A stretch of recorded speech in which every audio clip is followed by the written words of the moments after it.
स्वागत करता हूं आपका चैनल पे। Hope your preparations are going well. तो आज जिस चैप्टर की हम बात करेंगे ये है chapter 7 offences and penalties Chhattisgarh excise act. ये सेक्शन 34 से लेके 49 तक है। 49A जो नया चैप्टर है दैट इज़ चैप्टर 7A वो भी इंक्लूड किया गया है। इस वीडियो में हम कोशिश करेंगे कि चैप्टर 7 को कंप्लीट कर दें। ऑफेंसेस एंड पेनल्टीज़ की बात की गई है। सबसे पहले सेक्शन 34 पढ़ लेते हैं जल्दी से। सेक्शन 34 में कहा गया है कि सज़ा बताई गई है कि कोई अगर गैर कानूनी तरीके से शराब बनाता है या कोई और इंटॉक्सिकेंट प्रोडक्ट बनाता है या उसे ट्रांसपोर्ट करता है या खुद के पोजेशन में रखता है या उसे बेचता है या फिर कोई और इस एक्ट के साथ मतलब छेड़छाड़ कॉन्ट्रावेंशन में कोई और काम करता है, किसी रूल को तोड़ता है या फिर कोई जो लाइसेंस परमिट पास ग्रांट किया गया है उसकी कंडीशंस को फॉलो नहीं करता है। अब नीचे दिए गए किस किस केस में सज़ा होगी, मतलब पेनल्टी दी जा सकती है। वो है मैन्युफैक्चरर्स को ट्रांसपोर्ट किया है जिसने इंपोर्ट एक्सपोर्ट की हो, कलेक्ट किया हो, पोजेस किया हो किस चीज़ को, इंटॉक्सिकेंट को। बी के अंदर कहा गया है कि सिर्फ सेक्शन 30 में जो दिया गया है save in the cases provided in 38, मतलब 38 के सब्जेक्ट टू है ये सेक्शन। अगर 38 के तरीके से बेच रहे हैं तो कोई दिक्कत नहीं है, लेकिन वैसे किसी इंटॉक्सिकेंट को बेचा जा रहा है तो सज़ा हो सकती है। किसी ने भांग को कल्टीवेट किया है तो उसको भी सज़ा यही होगी। किसी ने टैप किया है टोडी को या टोडी को वहाँ से ड्रॉ किया है तो भी सज़ा होगी। कंस्ट्रक्ट, कोई डिस्टिलरी शराब बनाने की कोशिश की है, उस किसी मशीन को बनाया है, डिस्टिलरी, ब्रूअरी, वाइनेटरी, मतलब किसी भी ऐसी चीज़ में जहाँ शराब बनाई जा सकती है या फिर उसमें काम किया है उसने गैर कानूनी तरीके से तो उसको भी सज़ा हो सकती है। किसी बंदे ने यूज़ किया है या फिर उसके पोजेशन में रखे हैं मटेरियल, यूटेंसिल, बर्तन हो गया, कोई इम्प्लीमेंट है, कोई औजार है, अपैरेटस है जिसे यूज़ किया जा सकता है मैन्युफैक्चरिंग के लिए, ठीक है। Intoxicant other than toddy, toddy के अलावा बाकी जो इंटॉक्सिकेंट है। या फिर remove any intoxicant from distillery, brewery, warehouse licensed, मतलब या फिर उस बंदे ने किसी लाइसेंस वाली जगह से कोई इंटॉक्सिकेंट क्या किया है, रिमूव किया, वहाँ से ले गया। या जो लिक्कर को बोतल किया है, मतलब लिक्कर होता है जो शराब है उसे बोतल किया है, पैकिंग कर दी, उसकी बोतल्स में भर दिया है, तो यहाँ दे दी गई है सज़ा। क्या सज़ा दी गई है कि जो सब सेक्शन 2 है ना उसके सब्जेक्ट 2 है ये चीज़, मतलब सब सेक्शन 2 ओवरराइड करेगा सब सेक्शन 1 को।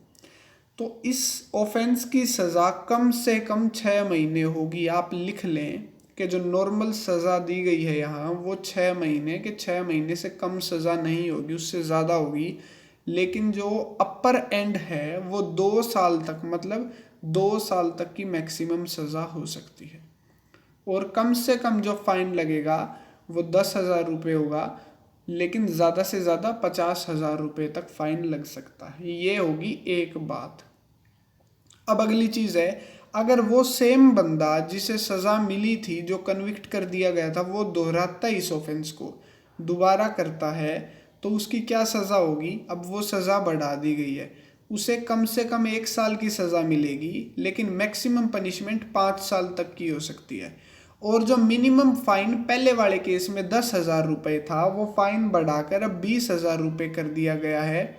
और जो मैक्सिमम अमाउंट है फाइन की वो 2 लाख रुपए हो गई है। अब सब सेक्शन 2 में कहा गया है अगर किसी बंदे को कन्विक्ट किया गया है ऑफेंसेस कवर्ड अंडर क्लोज ए और क्लोज बी, क्लोज ए और क्लोज बी ये आगे मैन्युफैक्चर, ट्रांसपोर्ट, और नीचे किसी ने बेचा है तो वो भी, एक्सपोर्ट, इंपोर्ट, कलेक्ट, ये सब इसके अंदर आ गए।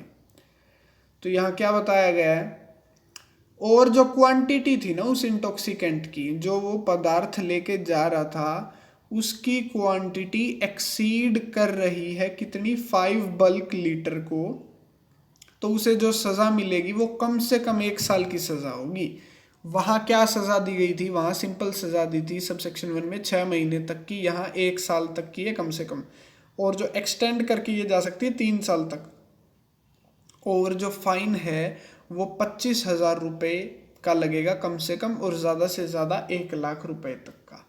अब यही चीज़ आ जाती है अगर वही बंदा उसे रिपीट करता है। अब आप ध्यान से सुन लो, एक में सब सेक्शन 1 में अलग बात थी, सब सेक्शन 2 में अलग बात है। ये लीटर मतलब जैसे ही उसकी क्वांटिटी बढ़ी है उसी हिसाब से सज़ा भी बढ़ा दी है। कम से कम इम्प्रीजनमेंट, सेकंड बार अगर कोई बंदा ये अपराध करता है तो 2 साल की कम से कम सज़ा होगी, और ज़्यादा से ज़्यादा 5 साल तक की सज़ा हो सकती है इस केस में। और कम से कम फाइन 50,000 और ज़्यादा से ज़्यादा 2 लाख रुपए। अब कोई ऑफेंस सब सेक्शन 3 में कहा गया क्लोज ए और बी में सब सेक्शन 1 के किया है, और जो क्वांटिटी मिली है वो 5 लीटर से ज़्यादा है, तो सारे इंटॉक्सिकेंट इम्प्लीमेंट जो जो चीज़ें मिली हैं वो सारी क्या कर ली जाएंगी, सीज कर दी जाएंगी और कॉन्फिस्केट कर दी जाएंगी। और अगर किसी लाइसेंस्ड बंदे को सज़ा होगी इस केस में तो उसका लाइसेंस कैंसिल कर दिया जाएगा। इसके बाद क्या कहा गया है, शैल बी एडिशन, हाँ जो लाइसेंस कैंसिल हुआ है ना, और जो सीज और कॉन्फिस्केट हुए इंटॉक्सिकेंट, ये सज़ा नहीं है, ये एडिशनल है, मतलब इसके अलावा सज़ा भी दी जाएगी या दी जा सकती है। ये अपने आप में लाइसेंस कैंसलेशन कोई सज़ा नहीं है, वो भी एक चीज़ है, लेकिन बाकी सज़ा भी उसे दी जाएगी। अब हम पढ़ते हैं सेक्शन 35। इस सेक्शन में बात की गई है उस सज़ा की अगर कोई बंदा अल्टर करता है, मतलब बदलाव करता है, अटेम्प्ट करता है, कोशिश करता है चेंज करने की। किस चीज़ को, डीनेचर्ड स्पिरिट को, या डीनेचर्ड स्पिरिटस प्रिपरेशन, मतलब कोई शराब जो ह्यूमन कंजम्पशन, मतलब इंसान के पीने के लिए सही शराब नहीं है, मतलब खराब है वो, तो उसको क्या करता है, उसको बदलने की कोशिश करता है। किस कारण से, ताकि उसे ह्यूमंस में कंजम्पशन के लिए बना दिया जा सके, मतलब उसे बेचा जा सके, एक तरीके से आप ये समझ लें। या फिर किसी मेडिसिन पर्पज़ के लिए उससे छेड़छाड़ करता है ना, जो भी खराब शराब से। या फिर किसी बंदे के कब्ज़े में, पोजेशन में वो शराब या उससे जुड़ा हुआ सामान मिल जाए, तो उसे कम से कम सज़ा होगी कितनी, 1 महीने की, और ज़्यादा से ज़्यादा 2 साल तक की सज़ा हो सकती है। फ़ाइन उस पर लग सकता है कम से कम 1,000 रुपये का, लेकिन ज़्यादा से ज़्यादा 4,000 रुपये तक एक्सटेंड कर सकता है ये फ़ाइन। अगली चीज़ है, कोई बंदा मिक्स कर दे डीनेचर्ड खराब शराब को, या उसे बदले डीनेचर्ड स्पिरिट को, जो भी चीज़ है, तो उससे क्या करेगा, सज़ा कितनी होगी, कम से कम 2 महीने की सज़ा होगी, और ज़्यादा से ज़्यादा 2 साल तक की। जो फ़ाइन लगेगा वो है 5,000 रुपये कम से कम, और ज़्यादा से ज़्यादा 25,000 रुपये का। यहाँ कहा गया कि वो ही बंदा जो कन्विक्ट हुआ है, अगर वो दूसरी दफ़ा ये अपराध कर देता है, कम से कम 1 साल की सज़ा होगी उसे। सज़ा का मतलब इम्प्रीजनमेंट, जेल में जाना होगा। मैं वैसे ही बताता आ रहा हूँ, देसी भाषा के हिसाब से सज़ा होना मतलब जेल में इम्प्रीजनमेंट हो सकती है उसे, ठीक है। 1 साल की कम से कम, और मैक्सिमम सेंटेंस 6 साल तक का मिल सकता है उसको। 5,000 रुपये कम से कम फाइन लगेगा, और 50,000 रुपये तक ये एक्सटेंड करेगा। इसके बाद नॉर्मल एक्सप्लेनेशन है, पेनल्टी फॉर इलीगल पोजेशन। अगर किसी बंदे के पास विदाउट लॉफुल अथॉरिटी, मतलब गैर कानूनी तरीके से क्या है, उसके पोजेशन में है शराब या कोई और इंटॉक्सिकेंट किसी भी क्वांटिटी में, और उस बंदे को पता है कि ये गैर कानूनी तरीके से आई है, या ट्रांसफ़र की गई है, या बनाई गई है, या कल्टीवेट की गई है, जो भी चीज़ है, और इस पे जो प्रिस्क्राइब्ड ड्यूटी थी, जो टैक्सेस थे गवर्नमेंट को देने थे, वो नहीं दिए गए हैं, तो उस बंदे को सज़ा मिलेगी कम से कम 3 महीनों की, और ज़्यादा से ज़्यादा 5 साल तक की सज़ा मिल सकती है इस केस में, सेक्शन 36 में, ठीक है। और जो फाइन लगेगा ना, फाइन होगा कम से कम 1 लाख रुपए, और ज़्यादा से ज़्यादा 5 लाख रुपए तक का फाइन लग सकता है। अब मैं यहाँ एक चीज़ बताना चाहूँगा आपको, जो सेक्शन 36A से लेके जो भी इसके सब सेक्शंस हैं, ये रिक्वेस्ट है मेरी, कृपया ये एक बार आप कर लें, या इन्हें मैं डिफरेंट वीडियो में बताऊंगा, या फिर अगर आप चाहते हैं तो मैं इनकी डायरेक्ट सज़ा आपको बता देता हूँ किस सेक्शन की कितनी सज़ा है। तो एक बार वैसे जनरली मैं आपको बता देता हूँ अगर आपकी इच्छा है तो। हाँ सही है, वैसे भी दोबारा नहीं करना पड़ेगा। जो पेनल्टी है किसी भी कॉमन ड्रिंकिंग हाउस खोलने की गैर कानूनी तरीके से या उसको मैनेज करने की, ये वो सजाएं हैं। मतलब जिसको आप बोल देते हैं अहाते के तरीके से, कोई गैर कानूनी तरीके से अगर किसी ने खोल रखा है, कंट्रावेंशन ऑफ रूल या नोटिफिकेशन, कोई ऑर्डर इशू किया गया है और उसके गैर कानूनी तरीके से उसको ना मानते हुए, ठीक है, किसी ने खोल दिया या उसको मैनेज कंट्रोल कर रहा है, मदद कर रहा है, तो उसकी सजा कितनी होगी? कम से कम 1 साल की सजा, ठीक है। और माफी चाहूंगा, shall be punishable with imprisonment for a term which में एक्सटेंड टू 1 ईयर। जो मतलब 1 साल से कम कितनी भी हो सकती है, लेकिन मैक्सिमम सजा 1 साल की है ऐसे कॉमन ड्रिंकिंग हाउस खोलने की या उसको मैनेज करने की। मैक्सिमम सेंटेंस 1 साल का होगा, कम कितना भी हो सकता है, या फिर हो सकता है कि इम्प्रिजनमेंट दी ही ना जाए, जेल में भेजा ही ना जाए, फाइन लगा दें सिर्फ। विच शैल नॉट बी, जो फाइन 5,000 रुपए से कम नहीं हो सकता लेकिन 25,000 रुपए तक हो सकता है। या फिर दोनों चीजें हो सकती हैं कि फाइन भी लगा दिया और जेल में भी भेज दिया। और अगली चीज है सब्सिक्वेंट ऑफेंस, अगर वही बंदा दोबारा से ऐसा कोई काम कर देता है तो उसको मिल सकती है सजा 2 साल तक की, और फाइन उसका 10,000 रुपए से कम नहीं होगा लेकिन 50,000 रुपए तक बढ़ सकता है, और सजा फाइन के रूप में और जेल इम्प्रिजनमेंट दोनों हो सकती है। अगली चीज है penalty for being found drunk for the purpose of drinking in common house, ठीक है।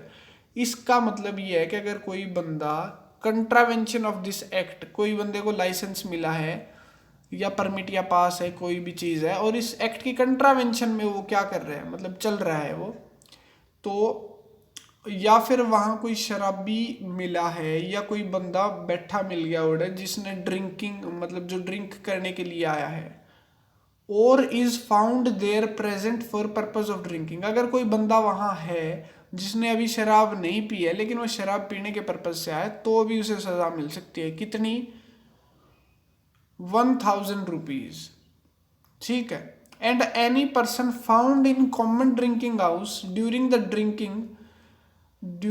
Any drinking therein shall be presumed, तो ये मान लिया जाएगा अगर कोई बंदा वहां मिला है कि जब तक कॉन्ट्रेरी प्रूव नहीं, जब तक वो बंदा दूसरी चीज प्रूव नहीं करता कि वो किसी और कारण से वहां था, ये मान लिया जाएगा कि भाई वो पीने आया था वहां पे।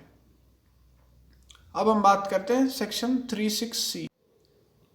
यहाँ क्या कहा गया है कि अगर किसी बंदे ने उसकी जगह अवेलेबल करवाई, किसी को परमिट कर दिया कि आप मेरा स्थान, मेरा प्लेस यूज कर लें, सेक्शन 34, 35, 36 या 36A का इन सेक्शंस में दिए गए किसी अपराध को करने के लिए यूज कर लें उसका प्लेस, तो उस बंदे को सजा होगी जिसका वो प्लेस है। कितना?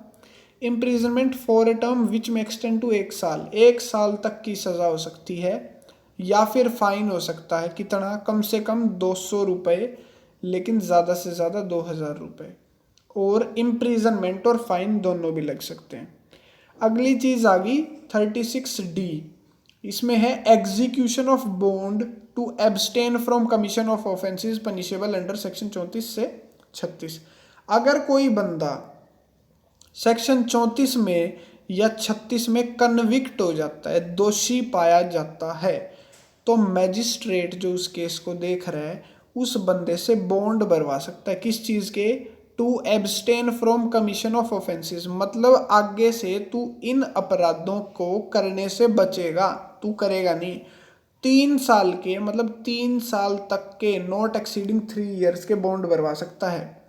और ये जो फॉर्म होगी ना बॉन्ड की और एप्लीकेशन की, ये जो सीआरपीसी में स्केड्यूल दिए गए हैं उसके तहत, सीआरपीसी के तहत चलेगा।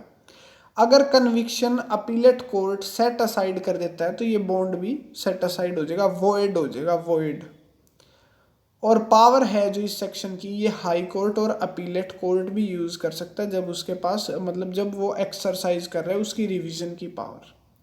अब हम बात करते हैं सेक्शन 36 जब किसी मैजिस्ट्रेट को कोई खबर मिलती है, फर्स्ट क्लास मैजिस्ट्रेट को खबर मिलती है कि उसकी लोकल लिमिट में, जिस एरिया में उसकी ड्यूटी है, कि कोई ऐसा बंदा है जो हैबिचुअली कमिट करता है या अटेम्प्ट टू कमिट करता है या उकसाता है किसी को कि कोई ऑफेंस हो जाए सेक्शन 34 या 36 वाला जो इन सेक्शन में दिया गया है, तो ऐसा मैजिस्ट्रेट उस बंदे को ऑर्डर दे सकता है कि भाई तू कारण बता, तेरे से मैं बॉन्ड क्यों ना भरवाऊं। बॉन्ड यही है श्योरिटीज़ के साथ में गुड बिहेव के, कि आप अच्छा बिहेव रखेंगे आपका, तो मैजिस्ट्रेट क्या करेगा, शो कॉज नोटिस दे देगा उसे, तो वो इस तरीके से फिर उसको उस पर जवाब देना पड़ेगा और सीआरपीसी का प्रोसीजर लगेगा यहाँ। 36F में आ जाते हैं आप, penalty for consumption of alcohol eight public place. अगर कोई बंदा पब्लिक प्लेस पे शराब पीता है, जैसे स्कूल में, कॉलेज में, हॉस्पिटल, मंदिर में, बस स्टैंड पे, रेलवे स्टेशन पे, पब्लिक रोड पे या किसी भी पब्लिक प्लेस पे, तो उसे क्या सज़ा मिलेगी। पहली बार अगर उसने ऐसा किया है तो 1,000 रुपये, कम से कम 1,000 रुपये का उसे फाइन लगेगा, लेकिन 5,000 रुपये तक लग सकता है। और अगर वो रिपीटेड ऑफेंस कर रहा है तो उसको कम से कम 5,000 रुपये का फाइन लगेगा और मैक्सिमम 10,000 रुपये का, और 3 महीने की इम्प्रिजनमेंट भी हो सकती है अगर वो रिपीटेडली कर रहा है, उसे दोहरा रहा है। और अगर कोई बंदा न्यूसेंस भी कर रहा है, मतलब शराब तो पी रहा है, साथ में कोई और न्यूसेंस भी कर रहा है, तंग कर रहा है लोगों को, या कोई मतलब कोई इशू क्रिएट कर रहा है after consumption of alcohol eight public place, तो क्या होगा, उस बंदे को सज़ा मिल सकती है not be less then 10,000 rupees, मतलब 10,000 रुपये से कम का फाइन नहीं लगेगा, लेकिन मैक्सिमम फाइन 25,000 रुपये तक का लग सकता है और साथ में 3 महीने की इम्प्रिजनमेंट भी हो सकती है। Penalty for offence not otherwise provided for, मतलब ऐसे केसेस में क्या पनिशमेंट होगी जिसके बारे में कोई और सेक्शन स्पेसिफिकली बात नहीं कर रहा है। तो कोई भी बंदा अगर गिल्टी है किसी ऐसे एक्ट का जिसमें कोई स्पेशल यहाँ नहीं बनाया गया है, तो उसको पनिशमेंट मिलेगी इम्प्रिजनमेंट 6 महीने तक, या फिर उसे फाइन लगाया जा सकता है 1,000 रुपये तक का, या फिर पनिशमेंट इम्प्रिजनमेंट और फाइन दोनों भी हो सकते हैं, जेल में भी भेजा जा सकता है, फाइन भी लगाया जा सकता है। अब हम पहुंच गए हैं सेक्शन 38 पे, जो है penalty for certain unlawful acts of licensed vendors. ये सेक्शन 38 बात कर रहा है, अगर कोई लाइसेंस्ड वेंडर है, मतलब कोई ऐसा इंटॉक्सिकेंट बेचने वाला जिसके पास लाइसेंस है, वो क्या कर रहा है, किसी ऐसे बंदे को बेच रहा है जो पहले से ही ड्रंक है या इंटॉक्सिकेटेड है, जिसने पहले ही नशे कर रखे हैं, या फिर सेक्शन 22 या फिर 23 की कंट्रावेंशन में बेच रहा है, 23 की कंट्रावेंशन में बेच रहा है या दे रहा है किसी को, 22 में एम्प्लॉय कर रहा है किसी बंदे को, या परमिशन दे रहा है किसी बंदे को एम्प्लॉय बना रहा है, बेशक वो आदमी है या औरत है। ये सेक्शन 22 आप पढ़ें इसके लिए दोबारा। डी में बात कर रहा है कि वो अलाउ कर रहा है किसी को वहीं शराब पीने के लिए, मतलब पी लो आप यहीं, इंटॉक्सिकेशन के लिए, गलत तरीके से बिहेव के लिए, dancing, singing, playing of music, मतलब अय्याशी वहाँ वो अलाउड कर रहा है, या किसी पर्सन को परमिट कर रहा है जिसको वो जानता है और उसे पता है कि वो अपराधी रह चुका है, कन्विक्टेड है वो किसी नॉन बेलेबल ऑफेंस का, या प्रोस्टिट्यूट्स को, या रिजोर्ट कर रहा है, असेंबल कर रहा है लाइसेंस्ड प्रीमिसेस पर किसी वेंडर को, whether the purpose of crime, या कोई भी गलत चीज़ के लिए, तो उसे कम से कम सज़ा जो मिलेगी, जो फाइन लगेगा वो 100 रुपये है, कम से कम 100 रुपये, और ज़्यादा से ज़्यादा 2,000 रुपये फाइन लगेगा इस केस में। और जहाँ लाइसेंस वेंडर या कोई उसका employee is changed with permitting drunkenness, charge होना चाहिए मेरे ख्याल से यहाँ, ठीक है, was drunk on such premises, the burden shall lie on the person charged to prove that licensed vendor and person employed to him to call reasonable step for, अगर कोई बंदा वहाँ शराब पीता है तो बर्डन ऑफ प्रूफ किस पे होगा? लाइसेंस्ड वेंडर पे होगा। ठीक है, कि आपने रीजनेबल स्टेप्स लिए थे या नहीं लिए, प्रूव कौन करेगा? लाइसेंस्ड वेंडर करेगा। पेनल्टी ऑन लाइसेंस्ड मैन्युफैक्चरर और वेंडर, मतलब शराब बेचने वाले और बनाने वाले की क्या पेनल्टी होगी? Of intoxicant for mixing permitting to be mixed with such article any noxious drug और एनी फॉरेन इंग्रेडिएंट और एनी डाइल्यूटिंग और कलरिंग सब्सटेंस। अगर कोई मिक्स कर दे किसी को, मतलब गलत तरीके से, और जो चीज़ अलाउड नहीं है गैर कानूनी तरीके से किसी और चीज़ को मिला देगा उसमें, वो मैन्युफैक्चरर खुद या फिर उसका कोई बंदा, कोई नोक्सियस ड्रग हो गया या कोई कलरिंग सब्सटेंस हो गया जो प्रिस्क्राइब्ड नहीं है लाइसेंस के द्वारा, उसका एड मिक्सचर बना देगा, तो उसको पनिशमेंट दी जा सकती है इम्प्रिजनमेंट, जो 1 महीने से कम नहीं होगी और ज़्यादा से ज़्यादा 1 साल तक की हो सकती है। या फिर फाइन भी लग सकता है उस पर, कम से कम 300 रुपये का, 300 रुपीज़, और जो बढ़ा के 2000 रुपये तक का हो सकता है, 2000 रुपीज़ का। या फिर इम्प्रिजनमेंट और फाइन दोनों लग सकते हैं। ये मेरी मानो ना आप, तो एक्साइज एक्ट की पनिशमेंट अलग से लिख लेना, एक चार्ट बना के हर सेक्शन के सामने इतनी इतनी पनिशमेंट है। पेनल्टी फॉर मिसकंडक्ट बाय लाइसेंसी, जो होल्डर है लाइसेंस का, परमिट का, पास का, और वो क्या करता है, जानबूझ के फेल हो जाता है लाइसेंस प्रोड्यूस करने में, अगर कोई एक्साइज ऑफिसर उससे मांगता है तो, और जो एक्साइज ऑफिसर एम्पावर्ड था उसको मांगने के लिए। सेक्शन 34 के अलावा कॉन्ट्रावीन कर दे किसी रूल को, जो सेक्शन 62 में, 62 में जो रूल्स बनेंगे उनको तोड़ दे किसी को, कोई भी ऐसा काम करे जिससे लाइसेंस की कोई कंडीशन टूट जाए, तो उसे सज़ा मिल सकती है फाइन के रूप में, जो कम से कम 400 रुपये होगी, 400 रुपीज़ मिनिमम, और जो एक्सटेंड कर सकती है 10,000 रुपये, दैट इज़ 10,000 रुपीज़। इसके बाद हम बात करते हैं section 40, penalty for allowing consumption in chemist shop etcetera. अगर कोई chemist, druggist, apothecary, keeper, dispensary who allows an intoxicant, और जो बोनाफाइड नहीं है मेडिकेटेड मेडिसिनल पर्पसेस के लिए, कि भाई बिजनेस परमिसेस पे जो नहीं ली जा सकती, तो उसको सज़ा मिलेगी उस बंदे को, केमिस्ट को, जो भी वो है वहाँ। इम्प्रिजनमेंट किस टर्म की? कम से कम, माफ़ी चाहूँगा, मैक्सिमम जो सेंटेंस है वो 1 साल का मिल सकता है, और कम से कम कितना भी मिल सकता है 1 साल से। और फाइन भी लगा सकते हैं, फाइन लगेगा 500 रुपये से लेके 4000 रुपये तक। मिनिमम इज़ 500 रुपीज़ और 4000 तक ही एक्सटेंड करेगा, या फिर इम्प्रिजनमेंट और फाइन दोनों भी लग सकते हैं। इसके बाद गया है any person not employed as aforesaid who consumes an intoxicant on such premise shall be, तो उस बंदे को भी सज़ा मिल सकती है 500 रुपये तक, जो एम्प्लॉयड नहीं था और जिसने इंटॉक्सिकेंट लिए हैं, कंज्यूम किए हैं।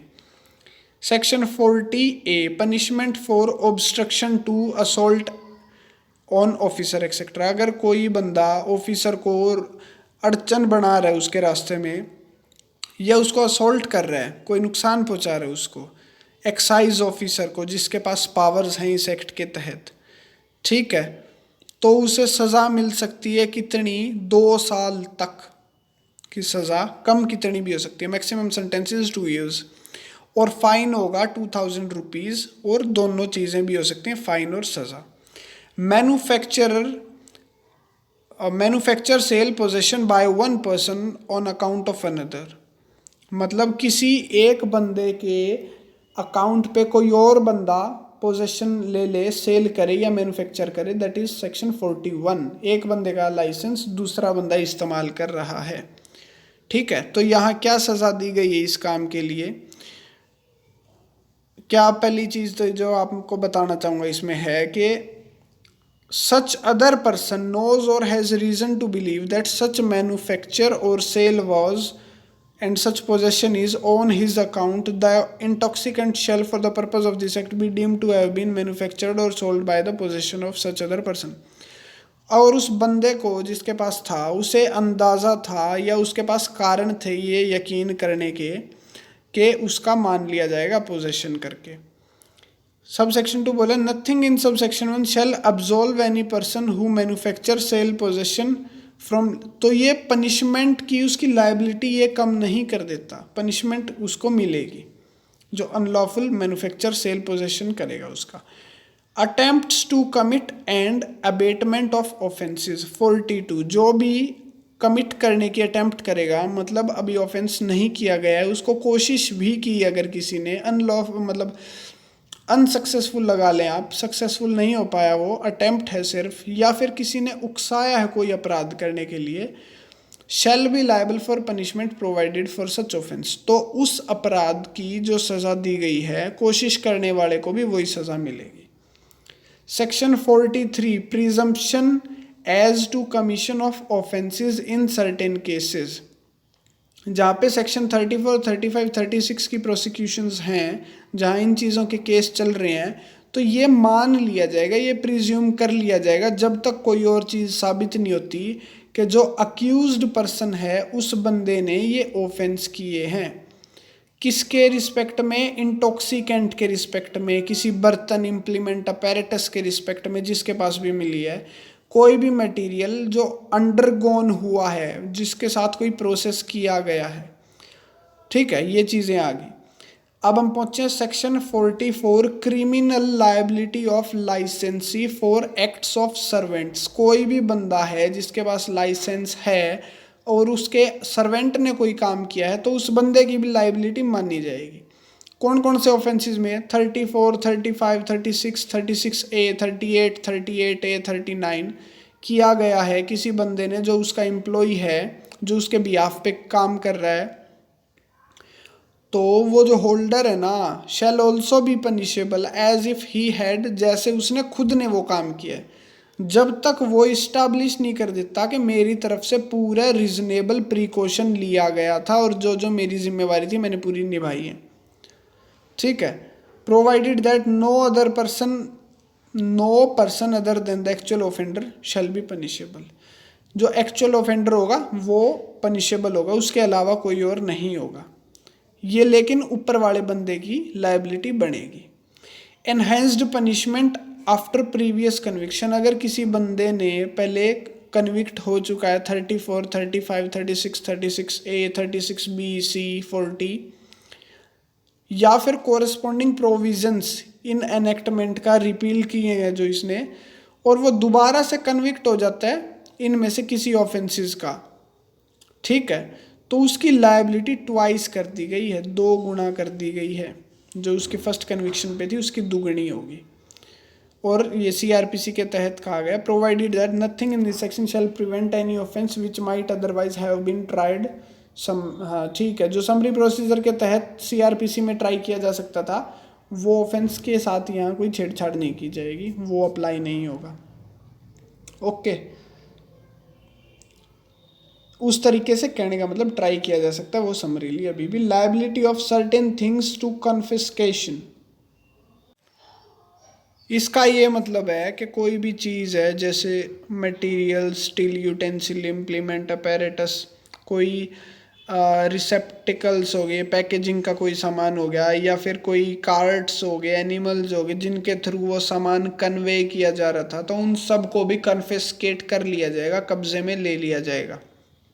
अगली चीज़ है कोई भी, और ये सारा सामान था मतलब कि कोई ऑफेंस हुआ है जिसके साथ, जिसकी रिगार्ड में। सेकंड चीज़ है कि कोई लॉफुली इम्पोर्टेड, कोई कानूनी तरीके से लाया गया या बनाया गया सामान, इंटॉक्सिकेंट, जिसके साथ में गैर कानूनी तरीके वाला इंटॉक्सिकेंट भी है, मतलब दोनों चीज़ें इकट्ठी हैं।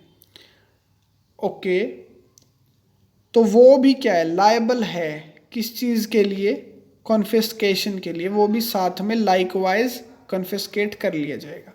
ऑर्डर ऑफ कन्फिस्केशन, जहाँ पे केस ट्राई किया गया मैजिस्ट्रेट के द्वारा और डिसाइड किया गया है कि ये कन्फिस्केशन के लिए लायबल है 46 में, तो वो ऑर्डर दे देगा सेम चीज़ के लिए और provided that where any intimation under clause A of subsection 3 of section 47A has been received by magistrate, magistrate को इंटीमेशन मिली है तो वो ऑर्डर पास नहीं करेगा यहाँ कन्फिस्केशन का जब तक कि कलेक्टर की पेंडिंग प्रोसीडिंग्स 47A के रिस्पेक्ट में नहीं डिस्पोज ऑफ हुई है।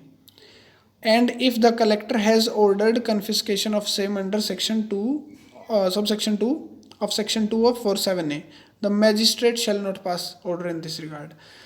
उसके बाद कहा कि कोई ऑफेंस है इस एक्ट के तहत जो किया गया है और ऑफेंडर का पता ही नहीं है कहाँ पे है, मिल नहीं रहा है, तो case shall be inquired into and determined bye collector, तो कलेक्टर उसे इंक्वायर करेगा और कन्फिस्केशन का ऑर्डर देगा।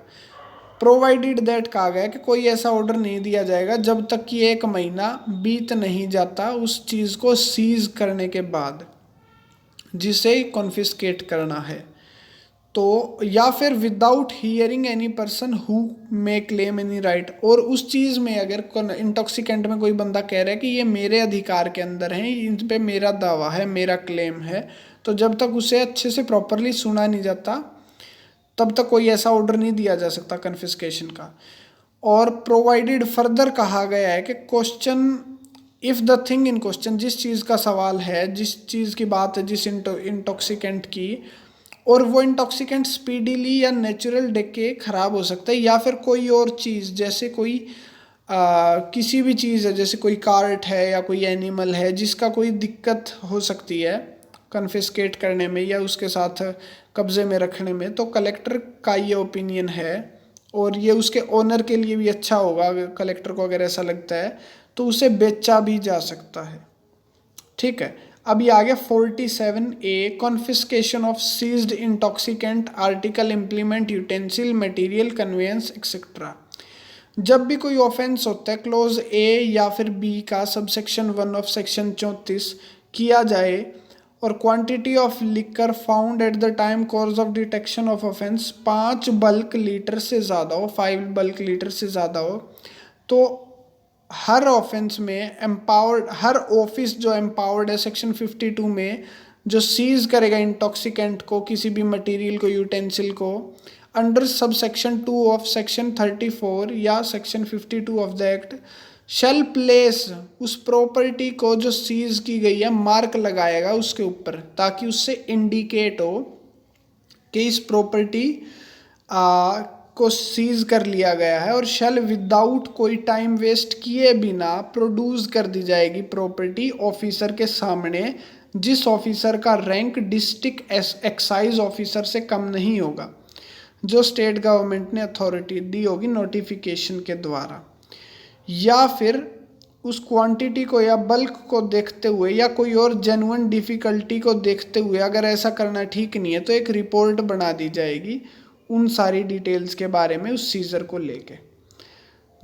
या व्हेन द कलेक्टर, उस प्रोडक्शन के बाद जब उसके सामने इंटॉक्सिकेंट आर्टिकल यूटेंसिल आ गया है, या फिर वो रिपोर्ट को रिसीट होने के बाद फिर क्या होगा उस सीजर के बारे में, वो सेटिस्फाइड है कि offence covered under A clause या B clause of subsection 1 of 34 हुआ है, और क्वांटिटी है जो लिकर की जो मिला है, डिटेक्शन हुई है जिसकी, वो 5 बल्क लीटर से ज़्यादा है, तो on the ground to be recorded in writing, तो लिखित कारणों के साथ ऑर्डर कर सकता है कन्फिस्केशन किस चीज़ की, इंटॉक्सिकेंट की।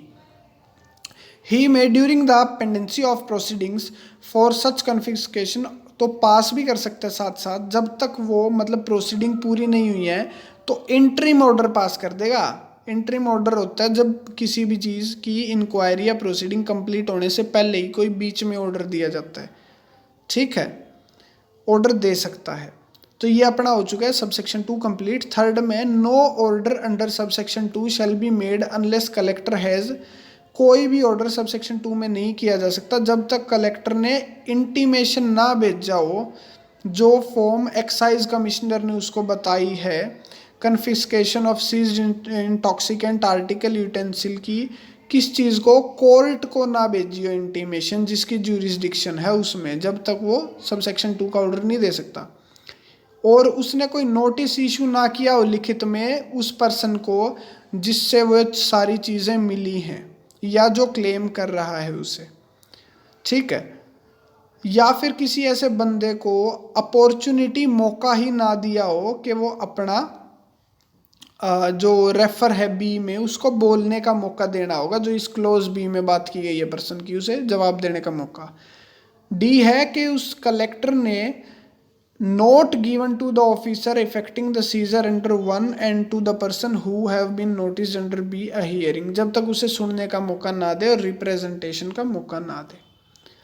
अब आता है 47B, appeal against the order of confiscation. कोई भी बंदा जो समझता है कि उसके खिलाफ गलत ऑर्डर पास किया गया सब सेक्शन 2 में सेक्शन 47A के तहत, तो वो 30 दिन के अंदर अंदर जब वो ऑर्डर पास किया गया एक अपील लगाएगा कलेक्टर को, ठीक है, जिस कलेक्टर के पास से वो ऑर्डर दिया गया है, या फिर किसी ऐसे ऑफिसर को जो स्टेट गवर्नमेंट नोटिफिकेशन के जरिए अपीलेट अथॉरिटी बना देगी। वो अपील क्या होगी, मेमोरेंडम है जो अकम्पेंड होगा, उसके साथ एक सर्टिफाइड कॉपी उस ऑर्डर की लगाई जाएगी। जो सर्टिफाइड कॉपी अथॉरिटी इशू करेगी उसे साथ में देना होगा उस अपील के। जो अपीलेट अथॉरिटी है उस मेमोरेंडम ऑफ अपील को लगाने के बाद एक नोटिस इशू करेगी अपीलेंट बंदे को और दूसरे बंदे को जो adversely affected by the order that में बी पास्ड इन अपील, और दूसरी पार्टी को भी भेजेगी जिसने ऑर्डर पास किया होगा। तो अपीलेट अथॉरिटी उस केस को सुनने के बाद, जो पार्टीज़ हैं अपील की उनको सुनने के बाद, माफ़ी चाहूँगा, जो पार्टीज़ हैं जिन्हें एक पार्टी ने अपील लगाई है और जो दूसरी अगेंस्ट पार्टी है, उनको सुनने के बाद एक ऑर्डर देगी कंफर्म करने की या रिवर्स करने की या मॉडिफाई करने की उस कन्फिस्केशन को, provided that he may pass such order of interim nature भी कर सकता है कस्टडी डिस्पोजल के लिए जो भी चीज़ है, ताकि वो बाकी सारी चीज़ जो सर्कमस्टांसिस हैं वो भी देख के कोर्ट कोई बीच में ऑर्डर भी पास कर सकता है। Revision before the court of session against the order of appellate court, revision लग सकती है। कोई भी पार्टी जो अपील में अपने आप को सोचती है कि मेरे खिलाफ गलत डिसीजन पास किया गया है, एग्रीव्ड मतलब जो खुश नहीं है फाइनल ऑर्डर से अपीलेट अथॉरिटी के जो सब सेक्शन 3 में दिया गया 47B के, तो वो 30 दिन के अंदर अंदर उस ऑर्डर के बाद सबमिट करेगी एक पिटीशन या रिवीजन, किस ग्राउंड पे, इलीगलिटी ऑफ सच ऑर्डर, के this order was not legal. कहाँ लगाएगी वो, कोर्ट ऑफ सेशन में लगाएगी। ये रिवीजन एप्लीकेशन होगी जो, या पिटीशन कहेंगे इसे। तो कोर्ट है जो सेशन का, अगर उसे इलीगैलिटी मिल जाती है कोई ऑर्डर में, तो वो रिवर्स या कंफर्म या मॉडिफाई जैसे भी उसे ठीक लगता है वो कर सकती है। एक चीज़ और बताई गई है, provided that court of session के पास कोई पावर नहीं है स्टे ऑर्डर कन्फिस्केशन को स्टे करने की, ठीक है। अगली चीज़ 47D, bar of jurisdiction of the court under certain circumstances.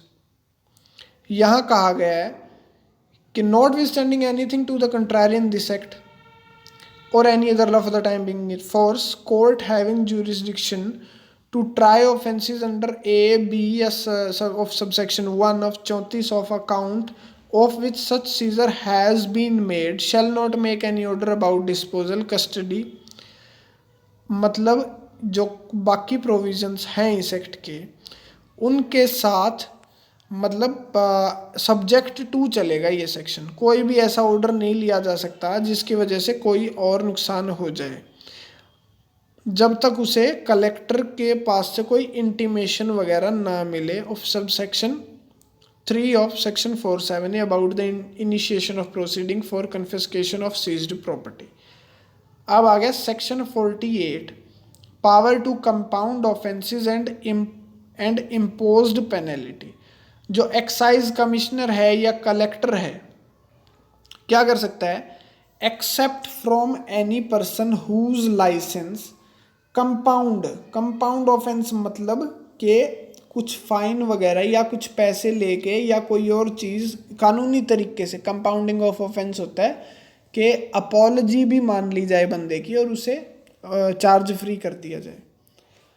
तो कोई ऐसा बंदा जिसके पास लाइसेंस है, परमिट है, पास है, जो लायबल है कैंसिल या सस्पेंड होने के लिए, A B of section 31, who is reasonably believed, और ये माना गया तर्कपूर्ण कारण से कि उसने बंदे ने ऑफेंस किया सेक्शन 37, 38, 38A का, लेकिन एड मिक्सचर वाला नहीं है जिसमें मिलावट की गई थी, वो वाला ऑफेंस नहीं है, या फिर सेक्शन 39 का किया है, तो एक रकम ले सकता है पैसे की जो 10,000 रुपये से ज़्यादा नहीं होंगे, इन ल्यू ऑफ उस लाइसेंस के कैंसिल करने के बदले में, कि भाई आप ये पैसे जमा कर दो, आपका लाइसेंस कैंसिल नहीं होगा या सस्पेंड नहीं होगा।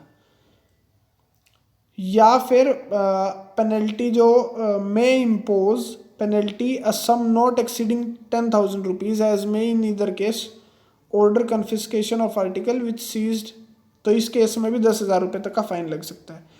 किसी और in any case in which any property has been seized, कोई सीज्ड, कोई ऐसा केस जिसमें प्रॉपर्टी सीज की गई है जो कन्फिस्केशन के लायबल है, तो उसमें किसी भी समय ऑर्डर दे सकता है कि confiscation has been passed by judicial magistrate, may at any time before जब जुडिशियल मैजिस्ट्रेट के कन्फिस्केशन ऑर्डर पास करने से पहले रिलीज कर देगा पेमेंट, जो भी एक्साइज कमिश्नर ने एस्टिमेट किया है या कलेक्टर ने, वो पेमेंट करने पे जुडिशियल मैजिस्ट्रेट के कन्फिस्केशन के ऑर्डर देने से पहले वो अमाउंट जमा कराने के बाद पास, मतलब क्या कर दिया जाएगा, जो प्रॉपर्टी सीज की गई है वो छोड़ दी जाएगी।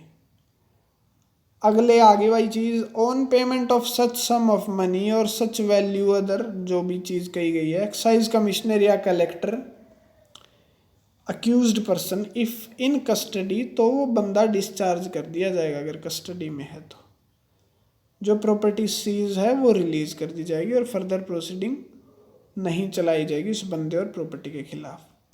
Special provision for the imposition of penalty by the excise commissioner और कलेक्टर, पेनल्टी इम्पोज की जा सकती है special provision excise commissioner collector के। Notwithstanding limit of penalty of ₹10,000 prescribed in sub section 1 of 48, excise commissioner और collector क्या कर देगा, in the event of any breach of contravention of rule और कंडीशन लाइसेंस में impose penalty to extent provide in such rules और condition, मतलब जो condition दी गई है लाइसेंस में या किसी और परमिट में, और वो पेनल्टी ज़्यादा है और ये सेक्शन 48 वाली पेनल्टी कम है, तो जितनी लाइसेंस में दे रखी है उतनी सज़ा तक दे सकते हैं, फाइन लगा सकते हैं एक्साइज कमिश्नर और कलेक्टर।